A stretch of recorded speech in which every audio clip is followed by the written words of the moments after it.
ताज्या बातम्यांसाठी ठाणे वृत्तांतला सबस्क्राइब करा आणि बेल आयकॉनवर क्लिक करा आणि पाहत रहा ठाणे एकसंघ, फक्त ठाणे वृत्तांत सोबत।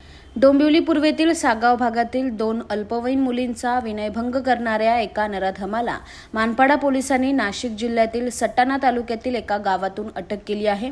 गेल्या 14 दिवसापासून आरोपी फरार होता। मानपाडा पोलिसांची विशेष पथकाने अटकेची कारवाई केली। प्रवीण पाटील असे अटक आरोपीचे नाव आहे। काही दिवसापूर्वी 2 अल्पवयीन मुली घराच्या परिसरात खेळत होत्या। त्यांना पाहून आरोपी प्रवीण पाटील विशिष्ट हावभाव करून अश्लील चाळे करत होता। प्रवीण करत असलेले कृत्य पाहून दोन्ही मुली घाबरल्या। त्यांनी आरडाओरडा सुरू केला। परिसरातील नागरिक तेथे जमा झाल्याने मारहाण होण्याच्या भीतीने प्रवीण तेथून पळून गेला। पीडित मुलींनी घरात हा प्रकार सांगितला। मुलीच्या पालकांनी या प्रकरणी मानपाडा पोलीस ठाण्यात तक्रार केली होती। गुन्हा दाखल झाल्यानंतर प्रवीण चोरट्या मार्गाने नाशिक जिल्ह्यात पळून गेला होता। वरिष्ठ पोलीस निरीक्षक विजय कातबाने यांच्या मार्गदर्शनाखाली पोलिसांची विशेष पथके त्यांचा शोध घेत होती।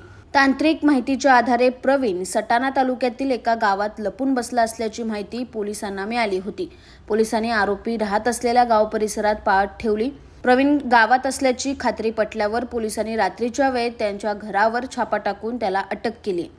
त्याला कल्याण न्यायालयात पोलिसांनी हजर केल्यावर न्यायालयाने पोलीस कोठडीत ठेवण्याचे आदेश दिले। गेल्या काही दिवसापासून डोंबिवली, अंबरनाथ, बदलापूर परिसरात विनयभंग, बलात्काराचे प्रकार वाढल्याने शासनाने या भागात कर्तव्य कठोर पोलीस अधिकारी नियुक्त करण्याची मागणी नागरिकांकडून जोर धरू लागली।